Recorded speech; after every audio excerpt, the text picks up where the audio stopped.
साथियों, आज मैं आपको स्थायीकरण से संबंधित पूर्व की प्रक्रिया के बारे में बताऊंगा।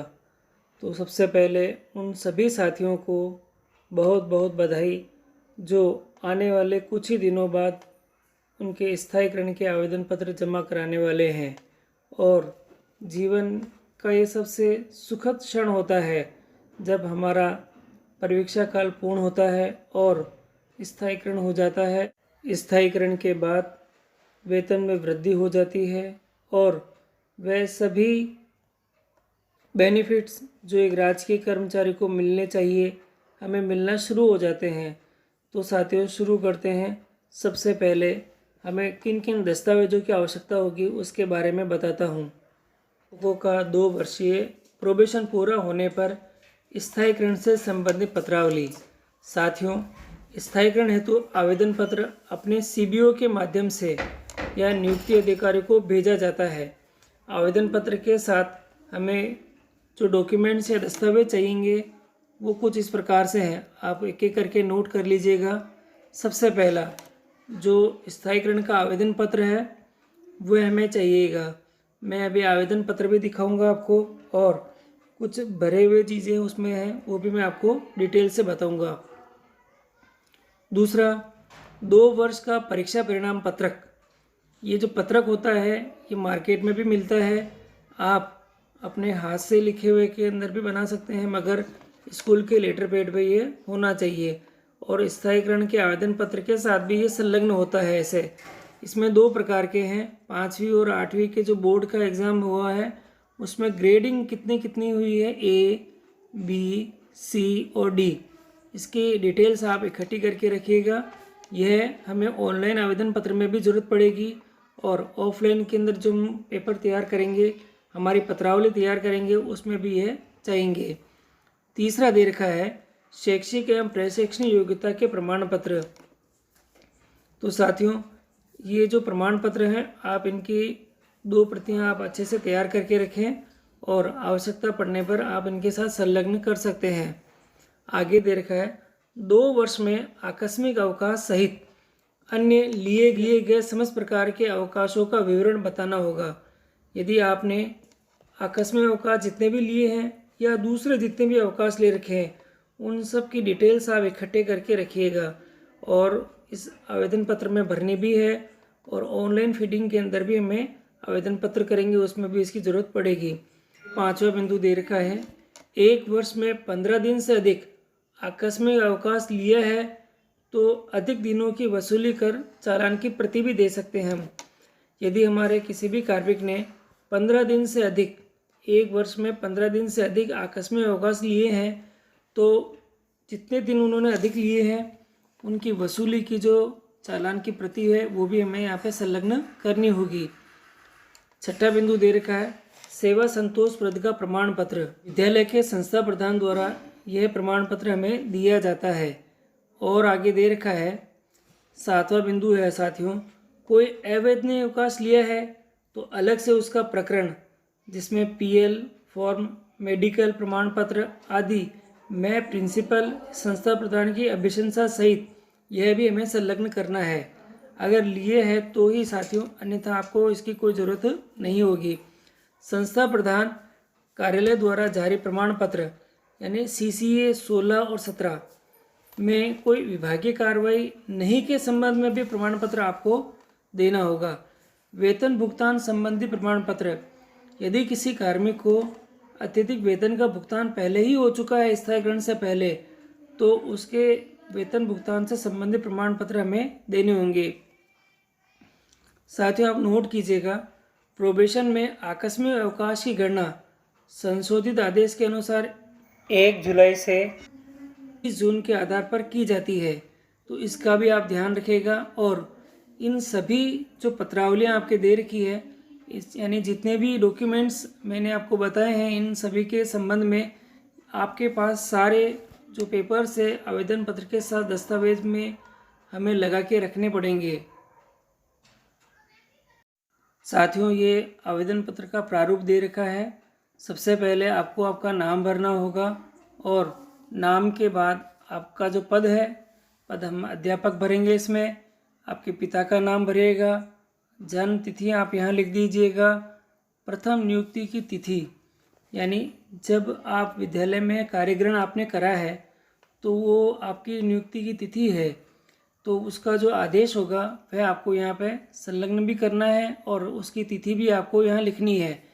परिवीक्षा काल के समय पदस्थापन स्थान, आपका 2 वर्ष का परिवीक्षा काल हुआ है, उसमें यदि आपका एक ही विद्यालय है तो उसका नाम लिखिएगा, यदि 2 विद्यालय हैं तो क्रम से उसकी डिटेल दे दीजिएगा कि पहला विद्यालय यह है और कहाँ से कहाँ तक, दूसरा विद्यालय यह है कब से कब तक।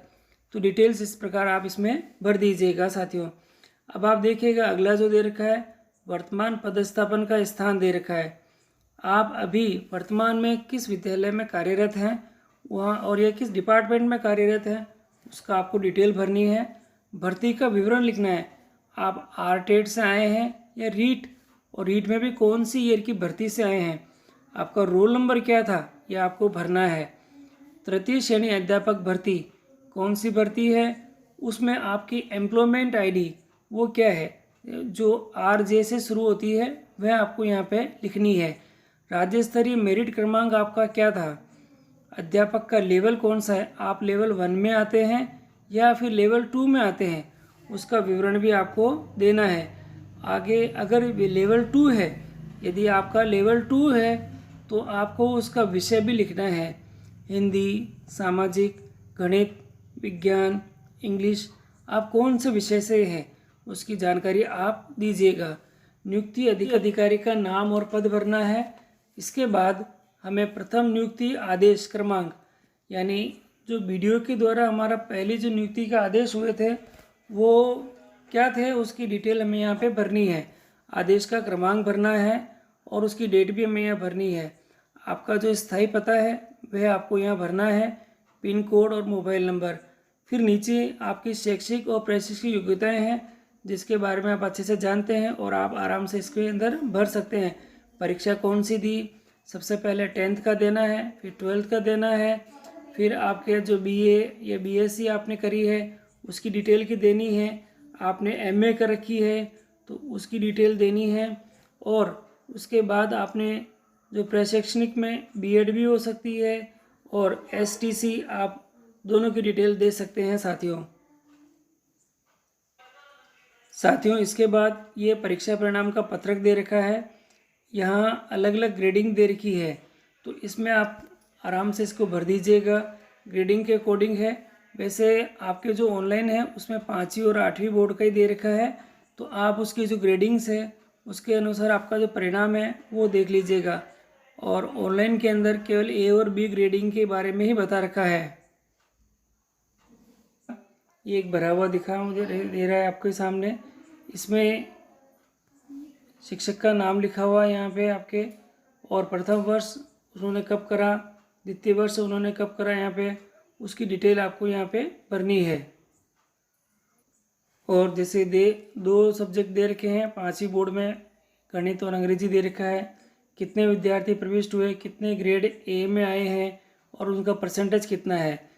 ये साथियों यहाँ द्वितीय वर्ष खाली दे रखा है क्योंकि किसी साथी का जो रीशफल में रहा है वह इस कारण से है साथियों की कुछ जो शिक्षक हैं वह रीशफल के कारण एक स्थान से दूसरे स्थान पर चले गए थे तो उनको उनके पूर्व विद्यालयों से ऐसे प्रमाण पत्र आपको लेने होंगे साथियों। इसके बाद आप देखेंगे तो यहाँ परीक्षा काल में उपयोग में लिए गए अवकाशों का विवरण है, प्रस्तुति अवकाश दे रखा है, असाधारण है और अवैतनिक है।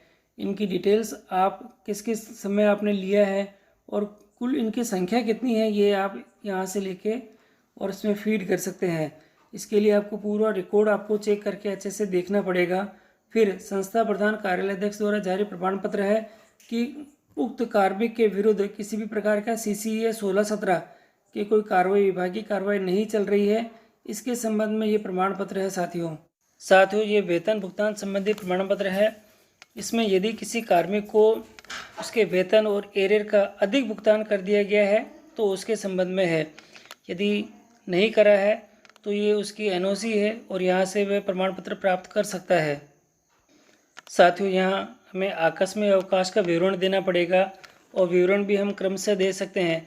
पहले वर्ष के लिए अलग से है और दूसरे वर्ष के लिए अलग से है। 15 CL हमें मिलती है, तो 15 CL का विवरण इस प्रकार हम यहाँ पे दे सकते हैं। पत्र है जो विद्यालय का संस्था प्रधान अपने कार्मिक के लिए देता है, और फिर अंत में नीचे PO और CVOs के साइन होते हैं। साथियों, एक नमूने के रूप में मैंने सेवा संतुष्टि का प्रमाण पत्र का दिखा रखा है कि कोई अध्यापक है, कहाँ से कहाँ तक उन्होंने अपनी सर्विस करी है, उसका रिकॉर्ड है, और यह प्रमाण पत्र विद्यालय के संस्था प्रधान द्वारा जारी किया जाता है। यदि आकस्मिक अवकाश के अलावा कोई भी अतिरिक्त अवकाश नहीं है तो हम यहाँ पे नील करके शो कर सकते हैं साथियों। तो साथियों, आपने देखा कि हम अपना स्थायीकरण के आवेदन पत्र को इन वांछित दस्तावेजों के साथ में तैयार करके रखेंगे। और सबसे महत्वपूर्ण जो बात अब मैं बताता हूँ आपको, वो ये है कि आपको ये सारी जो डिटेल्स है, आपके जो दस्तावेजों में जो आपकी जानकारी है, उसको आप आपके प्रपत्र नंबर 10, जो शाला दर्पण पर प्रपत्र नंबर 10 है, P10 है, उसमें ज़रूर अपडेट करें, क्योंकि प्रपत्र नंबर 10 से ही सारी इन्फॉर्मेशन, आपकी डिटेल्स वो आपके स्थायीकरण आवेदन के ऑनलाइन प्रपत्र में जाएगी। तो पहले ये कार्य आप कर लें। और ऑनलाइन आवेदन से संबंधित मैं अपने अगले वीडियो में बताऊंगा कि किस प्रकार आप ऑनलाइन आवेदन कर सकते हैं।